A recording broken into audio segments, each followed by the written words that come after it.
You don't want to be in love. You want to be in love in a movie. The romantic comedy is cinema's version of comfort food. You have your witty British ones, your workplace empowerment movies, and my personal favorite, the late middle-age fantasies where all the women wear white cashmere turtlenecks and have fantastic kitchens. This ever-charming, always idealistic movie genre all but guarantees a happy ending, after the good fun of a string of wacky misadventures along the way. Let's break down the key ingredients of the rom-com formula. The two love interests probably start out at odds. They may come from different worlds, have competing goals, or simply get off on the wrong foot. I realized that when I met you at the turkey curry buffet that I was unforgivably rude and wearing a reindeer jumper. But as the rom-com wisdom goes, there's a very thin line between love and hate. And the story frames all this friction as kindling for sparks to fly. You're angry, aren't you? Yes, I am. Mm-hmm. The love impulse in man frequently reveals itself in terms of conflict. The plot tends to involve a big misunderstanding, or even outright deception as characters pretend to be someone they're not. Well, what's your name? Maybe I've heard of you. Zip. Common plot points include a serendipitous meet-cute, a grand gesture, a love triangle, and a scene of the lovers kissing in the rain. Is it still raining? I hadn't noticed. The story is often set in New York, where the single protagonist lives in a suspiciously large apartment, and the characters tend to have whimsical jobs at magazines, in the fashion industry, or managing independent bookstores. There's a spunky and adorable heroine, often played by an actress who's known for her extensive rom-com portfolio.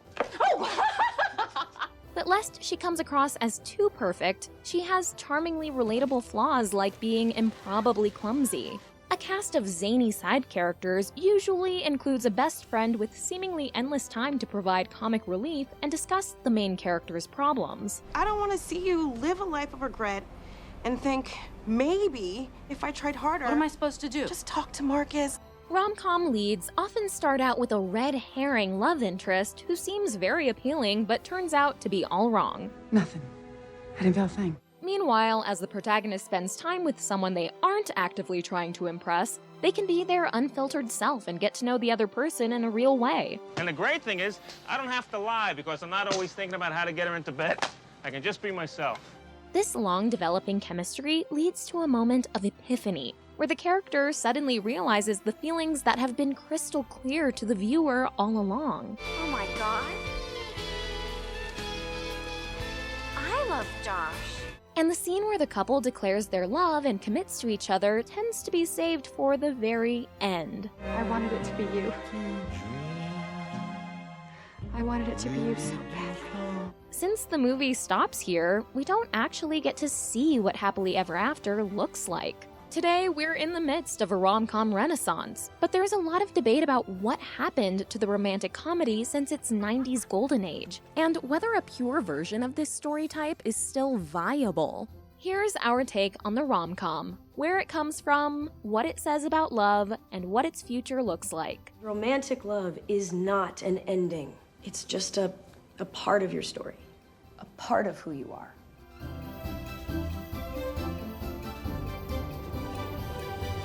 If you're new here, be sure to subscribe and hit the bell to be notified about all of our new videos. This video is brought to you by Skillshare, an online learning community where millions of people come together to take classes that fuel their creative journey. If you're one of the first 1,000 people to click the link in the description below, you'll get 2 free months of Skillshare Premium. So join today and start exploring your creativity.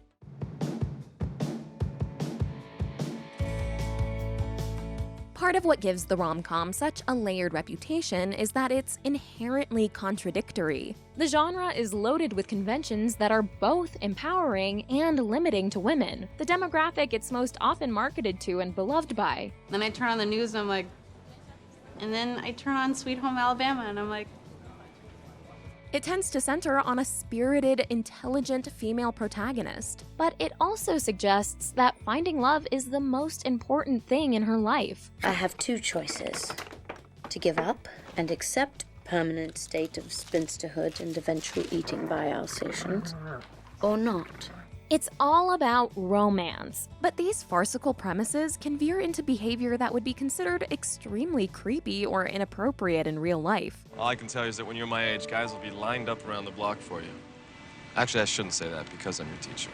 Just look at some of the most famous rom-com setups: dating someone for a bet, stalking for love, or becoming obsessed with and aggressively pursuing a person you've never even met. What if this man is my destiny and I never meet him? Another common critique is that rom-coms are unrealistic, hooking us on the potentially damaging myth of a perfect soulmate who's the answer to all our problems. As Mindy Kaling puts it, I simply regard romantic comedies as a subgenre of sci-fi, in which the world created therein has different rules than my regular human world. People waking up in bed with full hair and makeup? It's so unrealistic. But in spite of their belief in destiny and the implausibly big apartments, rom-coms can also be extremely relatable, tapping into the longings and hang-ups we all experience. Because the more people that you let into your life, the more that can just walk right out. Mark Harris writes, "The sad, scary undertow of every romantic comedy is, what if I'm not in a romantic comedy, but a melodrama? What if it never works out for me? Why am I always at weddings and never actually getting married?" This deep-seated fear, which everyone has felt at some point in their life, gives these movies a visceral sense of high stakes. I'm also just a girl, standing in front of a boy, asking him to love her. Rom-coms almost always end in finding love, but the real meat of the movie is so much more than that. Because the couple usually doesn't get together until the final scene, this story implies that what really matters is the journey there. The protagonist's ups and downs at work, their private doubts and struggles, their nutty escapades with friends. That's right, and then Park Lane. No, straight down to the Cromwell Road, then left. No! Stop right there! James Bond never has to put up with this sort of shit. Often the biggest obstacles the rom-com main character needs to overcome are internal. You are afraid not to be an assistant anymore. I think you'd rather run around getting Kirsten coffee than actually sit down, write something, and find out you suck. The men in the women's life can be read as symbolic stand-ins for the versions of herself she could become. Seeing beyond the red herring guy represents outgrowing immature or superficial misconceptions about what she expects from life. I'm just looking for something. I don't know what it is really, but it's not here. And the true goal of the story is personal development, which is a necessary precursor for anyone to be able to dedicate themselves to another person. I complete myself.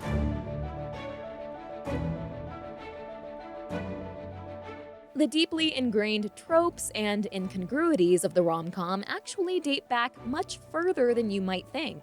In the Elizabethan era, William Shakespeare made early contributions to the genre with plays featuring complicated love triangles, comic misunderstandings, and that classic rom-com trope of deception. In As You Like It and Twelfth Night, a female protagonist disguises herself as a man while pining for a male who's fooled by her costume and accidentally making another woman fall in love with her alter ego. By the roses of the spring, by maidhood, honor, truth, and everything, I love thee so. The Bard set the bar for the importance of sophisticated dialogue in romantic comedies. There is a kind of merry war betwixt Signor Benedict and her. They never meet, but there's a skirmish of wit between them. A few hundred years later in the Regency period, Jane Austen revolutionized the form with her novels Pride and Prejudice, Sense and Sensibility, and Emma, stories which also mined the tension and turmoil of central misunderstandings. Then you are not married. We can see a precursor to the modern red herring love interest in the way that many of Austen's characters initially fall for a dashing bad boy who turns out to be a rake. He's broken no vow. Yes, he's broken faith with all of us. He made us all believe he loved you. Most importantly, Austen's work exemplifies the idea of the marriage plot. All of her 6 published novels end with weddings. On the one hand, the author turns a critical eye on the institution of marriage, emphasizing the social reality that most women in that time had to marry shrewdly to secure a livelihood. With father's estate entailed away from the female line, we have little but our charms to recommend us. One of us at least will have to marry very well. At the same time, she empowers her female protagonists by giving them the agency to buck that economic and social pressure and choose their partners based on true love. He is truly the best man I have ever known. I could not have parted with you to anyone less worthy, Lizzie.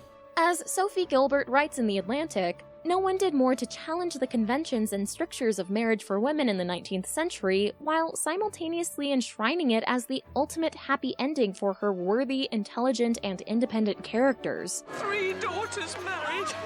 Oh, Mr. Bennett, God has been very good to us. Modern rom-coms still tend to adhere to some version of the marriage plot structure. Even when there's not an actual wedding, the movie usually ends with the implication of monogamous commitment. How about some coffee or, drinks or dinner or a movie?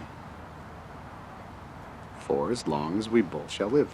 And this climactic moment of romantic happiness is framed as the emotional payoff the whole story has led up to. To this day, Shakespeare and Austen's works are still being channeled into beloved modern rom-coms, from the Shakespeare-inspired 10 Things I Hate About You and She's the Man, to Austen adaptations Bridget Jones' Diary and Clueless. Jumping ahead to early film, the 30s and early 40s ushered in the heyday of screwball comedy, which again proved that witty dialogue was the key to a satisfying rom-com. Anyway, David, when they find out who we are, why they let us out? When they find out who you are, they'll pad the cell. These films, usually centered on a strong independent female protagonist, were remarkable for their portraits of equality between the genders. You're a newspaper man. That's why I'm quitting. I want to go someplace where I can be a woman. You mean be a traitor? A traitor? A traitor to what? A traitor to journalism. You're a journalist, Hildy. A subgenre of the screwball is what Stanley Cavell calls comedies of remarriage, stories about separated spouses who ultimately get back together. You've got an old-fashioned idea divorce is something that lasts forever, till death do us part. While most of the screwball comedy involves the partners verbally sparring or manipulating each other, ironically, all this fighting emphasizes how these clever, vigorous characters have truly met their match. Oh, Walter, you're wonderful in a loathsome sort of way. Ultimately, the screwballs can't live with them, can't live without them, take on love would inform many later romantic comedies. I hate your big dumb combat boots and the way you read my mind. But mostly I hate the way I don't hate you. Not even close. Not even a little bit. Not even at all. In the 50s, movies like The 7-Year Itch, How to Marry a Millionaire, Gentlemen Prefer Blondes, and Some Like It Hot, all starring Marilyn Monroe, focused on women wanting to lock down a rich man, emphasizing the fundamentally economic nature of marriage. But I prefer a man who lives and gives expensive jewels. They were also more transparently about sex, even if it was only alluded to. Don't stop. Don't stop. Don't ever stop. Due to the Hays Code, a set of guidelines that, starting in the 30s, required movies to avoid nudity, profanity, and even prolonged kissing. 1959's Some Like It Hot follows 2 male characters disguised in drag, being romantically pursued by men. You must be quite a girl. Wanna bet? And trying to seduce Monroe's sexy sugar. This box office hit helped take down the Hays Code, which officially ended in 1967 by pushing boundaries and exploring gender and sexuality. I'm a man. Well, nobody's perfect. The late 50s and early 60s gave us campy sex comedies starring Doris Day and Rock Hudson, which focus on a battle of the sexes. And if I weren't a lady, I'd tell you what profession you are in. Despite their name, the sexual content in these movies was comprised mostly of innuendo. I don't know what's bothering you, but don't take your bedroom problems out on me. I have no bedroom problems. There's nothing in my bedroom that bothers me. Oh, that's too bad. The casting of Doris Day, known for her wholesome image, underlines how these movies eased audiences into a more sex-conscious age. As A.O. Scott writes, her presence simultaneously upholds the pretense of virtuous normality and utterly transgresses it. Part of why so many early rom-coms end in a wedding or focus on a previously married couple is that this takes away the issue of premarital sex. But in 60s rom-coms, some filmmakers stopped shying away from this reality. Mrs. Robinson, you're trying to seduce me. 1960's The Apartment explored the darker territory of adultery and a boss exploiting his younger female employee for sex. Some people take, some people get took. And they know they're getting took, and there's nothing they can do about it. 1967's The Graduate is essentially a bleak mashup of major rom-com plot points that expresses ambivalence towards settling down at all. Within the sound of silence. 70s films continued to explore disillusionment with forever love. Yes, of course I'm mad, because you love me, I know that. Albie, I can't say that that's true at this point in my life. I really just can't say that that's true. But found consolation in the message that temporary loves can still improve and add dimension to our lives. I love you. Wonderful. Go and love some more. In the 80s came the birth of the high school rom-com, making the genre more accessible to young people. Correct. It already came true. In the same period, viewers got to see more female leads in professional settings, navigating their careers and love lives. I have a head for business and a bod for sin. A clear precursor to modern workplace rom-coms. The decade ended with what is widely considered the best romantic comedy of all time, When Harry Met Sally. I'll have what she's having. Part of the reason this movie retains such a special status is its universality and simplicity. Its working title was actually Boy Meets Girl. Instead of hooking us with a wacky premise, the film seeks to answer a fundamental question. Can a straight man and woman ever be just friends? Men and women can't be friends because the sex part always gets in the way. And the movie's thesis, that no, they cannot, is foundational to countless rom-coms where the protagonist's friend turns out to be their true love. So the best friend you've always had a ton of chemistry with is the guy for you? Oh my god, who could have seen that coming except every single person ever of all time? On the other end of the spectrum from When Harry Met Sally's model of the down-to-earth, no-frills investigation of human relationships is a second major type of rom-com, which revolves around a high-concept, sometimes absurdly ridiculous premise. This category is exemplified by 1987's Overboard, a heartwarming story about a woman with amnesia falling for the guy who's kidnapped her, and 1990's Pretty Woman, the fairy tale of a cold-hearted businessman being transformed by a week with a prostitute. So what happened after he climbed up the tower and rescued her? She rescues him right back.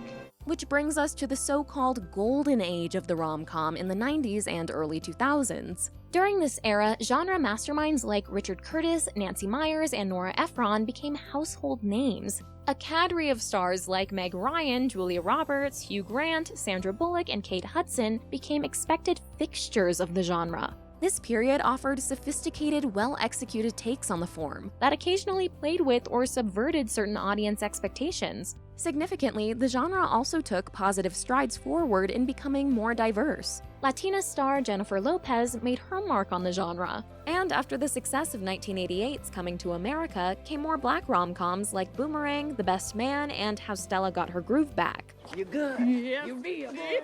Oh, real good. Woo! Don't scare the white people.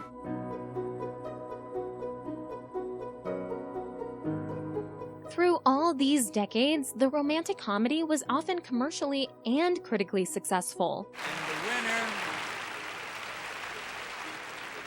is Annie Hall. But somewhere around the late 2000s, something changed. Ticket sales for this kind of movie declined, and suddenly there was a lot of talk about the death of the rom-com. As Mindy Kaling wrote in 2011, the genre has been so degraded in the past 20 years that saying you like romantic comedies is essentially an admission of mild stupidity. What are you doing here?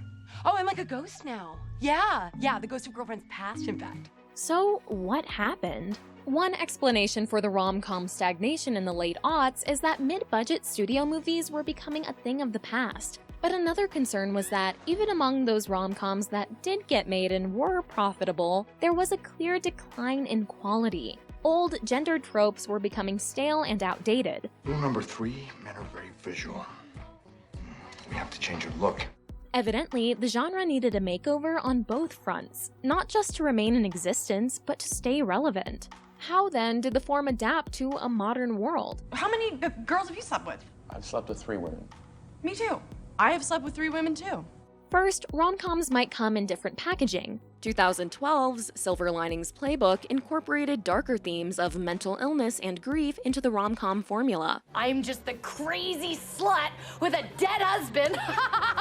And was rewarded with box office success and 8 Academy Award nominations. Movies like Wedding Crashers, Forgetting Sarah Marshall, and Knocked Up found a new audience in gearing themselves towards men. You know, they say don't drink and drive. Don't drink and bone. Wow. More recently, Deadpool can be seen as a superhero twist on a male-oriented romantic comedy. Some of the best love stories start with a murder, and that's exactly what this is, a love story. Modern rom-com-esque movies also present new takeaways, like that a woman might prefer to be single, or that our platonic best friends are the great loves of our lives. I'm not gonna get to live 5 minutes away from you. And it makes me so sad. Crucially, this notoriously straight white genre has found modern relevance by putting people of color and queer characters front and center. And finally, romantic comedies have mostly moved from the movie theater to TV and streaming services, a format that allows more time for character development and exploring nuance in relationships. Netflix essentially reignited the genre with its 2018 Summer of Love, during which it released 11 rom-coms, including the popular Set It Up and To All the Boys I've Loved Before. I need you to know that I like you, Peter Kavinsky. And not in a fake way. On top of all this, in recent years, there's been a growing self-awareness and deconstruction of stereotypical rom-com tropes. Good-looking people who hate each other but secretly have the hots for each other, they are always getting stuck in snowy cabins and bank vaults and the trunk of a car. Most interestingly, some stories have investigated what happens to people who have internalized the lessons of romantic comedies. The Mindy Project's rom-com addicted protagonist, Mindy Lahiri, can't help applying their conventions to her own love life. Met in an elevator? My hair came undone? Are you kidding me? I'm basically Sandra Bullock. And then it happened. Did the elevator just stop? In a classic rom-com device, her constant bickering with her fellow OBGYN Danny sets up the revelation that they have feelings for each other. But because this is a TV show, that storyline only takes us to the end of the first season, and we go on to see the conflict that ensues when this unlikely couple actually tries to build a life together. Stay-at-home mom. Can you remind me what that job entails? Cooking, cleaning, keeping the piano in tune, stocking the pantry, raising our son, and maintaining a positive attitude that sets the tone for the rest of the household. Crazy Ex-Girlfriend was also inspired by applying rom-com lessons to reality as a way of elucidating how twisted they really are. People in romantic comedies generally are psychotic. Okay, a woman moving across the country to be with a guy, a woman bursting into song, and then we said, okay, if this took place in reality, she would be dreadfully unhappy. The protagonist, Rebecca's romance-obsessed worldview is framed as a symptom of her mental illness that leads her to act in totally unhinged ways, like pinning all her hopes of happiness on a pretty average guy she dated years before after a random meet-cute run-in with him. I was in New York, I ran into Josh, he made me feel warm inside, like glitter was exploding inside me, then I moved here. Natalie of 2019's Isn't It Romantic is yet a third heroine who grew up watching rom-coms. But unlike Mindy and Rebecca, she has been rudely disabused of their idealistic notions. Forget about love in real life. Girls like us don't get that. Natalie must confront her cynical hang-ups when she hits her head and wakes up in a world of rom-com tropes. New York doesn't smell like shit anymore. Everything smells like lavender. And she's actually empowered by learning to view her life through rom-com glasses. Up to this point, she's been missing the rom-com potential that was already there in her life because she believed she wasn't good enough to deserve the fairy tale. It looks like you have the dream job, the guy that really likes you, the really cool best friend, me. It's like you are in one of those love stories that you hate so much. Ultimately, though, both Isn't It Romantic and Crazy Ex-Girlfriend end in an affirmation of self-love. Oh my god, this whole time I thought I had to get somebody else to fall in love with me, but I had to love me. Rebecca's healing comes from letting go of a socially prescribed, restrictive narrative. The moment you're craving isn't anchored in real emotion. It's a script dictated to you by our society's patriarchal love narrative. And instead creating something entirely original. When writing songs, the most important thing is to learn to tell your story. Not a story you get from the outside world, but your own story. This is the same lesson the rom-com genre itself had to learn. It had to chart a new course to evolve with the times. I know you think that she was the one, but I don't. The rom-com isn't cinema's definitive take on love. It coexists with romantic tragedies, melodramas, and dissections of relationship breakdowns. I can't believe I have to know you forever! And on some level, we might view these genres as just falling at different points in a relationship timeline. Rom-coms capture how the early stages of love are often experienced through rose-colored glasses. There's only one person that makes me feel like I can fly. That's you.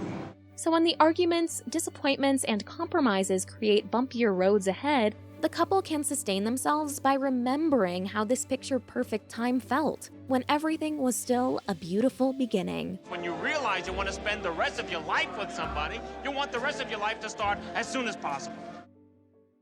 Hi everyone, I'm Susanna. I'm Deborah, and we're the creators of The Take. Please subscribe and tell us what you want our take on next. This video is brought to you by Skillshare, an online learning community that offers affordable classes designed to fit your schedule and your skill level. With Skillshare, you can discover creative, entertaining workshops that help to break up the monotony of a day spent inside. One Skillshare original you can check out right now is Dominic Flask's introductory class on graphic design and expressing emotion with color theory. Find out how you can use color palettes to make a stronger connection with your intended audience. Right now, Skillshare is offering our viewers 2 months access to all their classes for free. But that's only if you're one of the first 1,000 people to click the link in the description below. So join today and jumpstart your creative journey.